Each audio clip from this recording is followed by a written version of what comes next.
dia. No Opinião Minas de hoje vamos conversar com o vigário da Igreja Nossa Senhora do Carmo de Belo Horizonte, Frei Gilvandre Moreira. O tema da nossa conversa será a transposição do Rio São Francisco, o martírio pelas águas.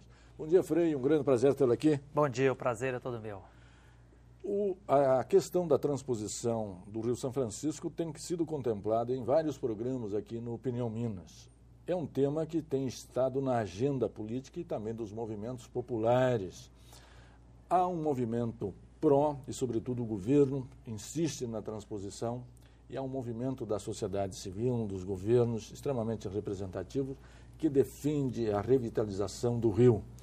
E essa agenda, a discussão desse tema é um tema polêmico e também ganha, em alguns momentos, contornos dramáticos. Estamos novamente num momento em que a discussão ganha um contorno dramático em função exatamente da segunda greve de fome de Dom Luiz Cápio, bispo da Barra, na Bahia.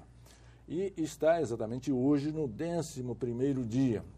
Na primeira greve de fome, ele a interrompeu com a expectativa de que o governo federal abrisse o diálogo. Esse diálogo, como não foi aberto, na medida em que esse bispo, Dom Cápio, exigia e gostaria, ele retomou novamente a greve de fome e que tem sido acompanhado pelo Brasil com grande esperança para que exatamente não se torne um martírio pelas águas, como nós exatamente colocamos no nosso título aqui.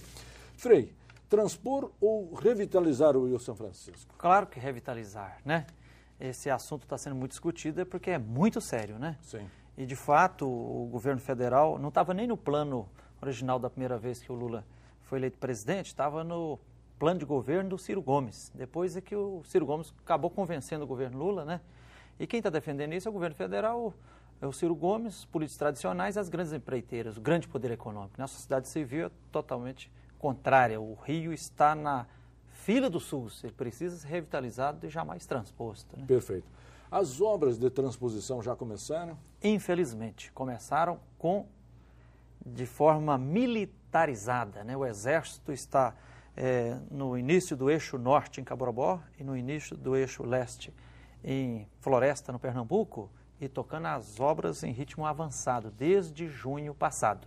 Por que o Exército? Essa é uma obra de segurança nacional? Pois sabe que inclusive a região toda lá está militarizada, né? Algumas vilas, as pessoas que moram, inclusive, estão, para entrar em casa ou para sair, tem que apresentar documento para o Exército, né?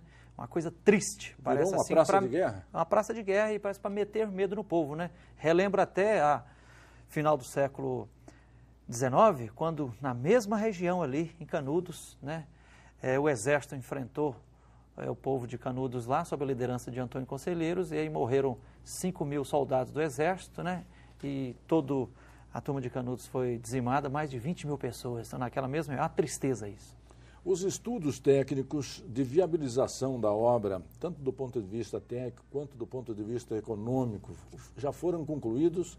São estudos consistentes, Frei? Não, são inconsistentes, né? Porque para se fazer o processo de licenciamento, tem que fazer um estudo de impacto ambiental, o de IARIMA. E aí, por isso é que existe 16 ações no Supremo Tribunal Federal questionando o processo de licenciamento. Porque os estudos demonstram que a obra é inviável economicamente, juridicamente ela é ilegal, inconstitucional, eticamente não se sustenta, socialmente e ambientalmente uma tragédia. Então, assim, tem, por exemplo, nos estudos de impacto ambiental, mais de 30 itens que demonstram, assim, os efeitos dramáticos que vão causar ao meio ambiente, né? O Supremo Tribunal Federal não concedeu nenhuma liminar embargando a obra? Concedeu 11, mas aconteceu, infelizmente, que o ministro Sepúlveda Pertence, parece que querendo se tornar ministro da Justiça, cancelou todas essas liminares e agora estão lá 16 ações na Justiça, no Supremo Tribunal Federal, ainda não tiveram os seus méritos julgados. Nós estamos exigindo que o Supremo Tribunal Federal julgue essas ações, várias ações populares, várias delas até assinadas por centenas de pessoas. Perfeito. Em fevereiro último, a ONU publicou aquele estudo intergovernamental sobre as mudanças climáticas. Exato. E se prevê, por esse estudo, que o semiárido pode ser, a curto prazo, se não se reverter o aquecimento global, tornar-se deserto. E a Amazônia vai virar cerrado. Exato. Nem esse estudo da ONU, que é um estudo extremamente sério, que envolveu uma comunidade de cientistas internacionais, não comoveu, não convenceu o governo de que esta obra é inviável do ponto de vista econômico e do ponto de vista também ambiental? Professor, é uma estupidez sem tamanho, porque não é só o Dom Caprio que está dizendo que o Rio está na fila do SUS e não sabe se vai ter direito à UTI, não. Né? Os pescadores que convivem com esse rio há 20, 30, 40 anos, todos dizem, nos últimos 40 anos o Rio São Francisco perdeu 40% do seu volume de água. Agora, na Barragem de Sobradinho, lá do lado onde está o Dom Caprio fazendo a greve de fome, só tem 13% da sua capacidade de água. Né? 8 grandes barragens, 80% da água do São Francisco está sequestrada só para geração de energia. Né? Então, querer realmente transformar, isso é impossível. Esses alertas aí, está até na Folha de São Paulo de ontem, dizendo que da 2030, 50% da Amazônia não existirá mais. Então, está aí o aquecimento global, né? Está o escurecimento global também. As causas é esse modelo capitalista que vai cada vez mais usando os recursos naturais só para ganhar dinheiro, e aí compromete o futuro das próximas gerações. Né? Então, precisa ser ouvido esses clamores ambientais. Perfeito.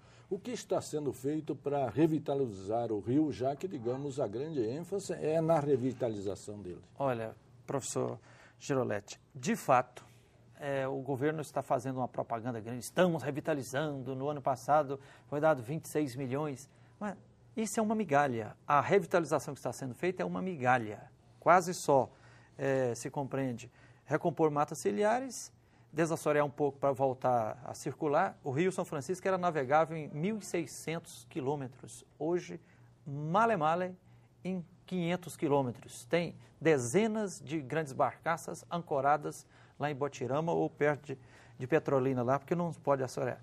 Então, o que nós, da sociedade civil, defendemos é uma revitalização popular, autêntica e soberana, um processo mais arrojado, que envolve, além da recomposição das matas ciliares, envolve frear a devastação do cerrado, né?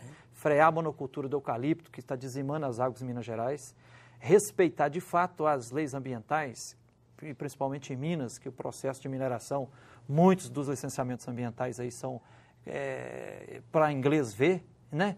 E fazer saneamento básico, né? 70% das 504 cidades da Bacia São Franciscana ainda joga in natura o esgoto no rio. Né? Agora está aí o rio, 600 quilômetros da água do Rio São Francisco, água podre, cheias de águas azuis, cianobactérias, né? E há um mês atrás o governo de Minas teve, pela primeira vez na história, através do IGAN, que proibir pescar, beber e tomar água do rio. Então não tem condições. Isso a gente olhando aqui para lá. Depois, se olhar do Nordeste para cá, o Nordeste tem água suficiente para fazer um projeto de convivência com o semiárido, como nós poderemos explicar. Mantido esse ritmo, vamos transpor a lama, professor? Olha, nos 2 canais que estão querendo construir, né, do eixo norte-leste, que na prática são 2 rios artificiais de concreto, 25 metros de largura por 5 metros de profundidade, por uma distância de 720 quilômetros. O que mais vai ser transposto aí vai ser dinheiro público, porque essa obra pode durar 20 anos e cada ano vai ser uma disputa no orçamento do governo federal de 1 bilhão. Né? Então, será um prato predileto para corrupção e para continuar alimentando as empreiteiras aí que não tem compromisso com o povo. Né? Se nós olharmos ao longo do rio, em que parte do rio as fragilidades do São Francisco são maiores?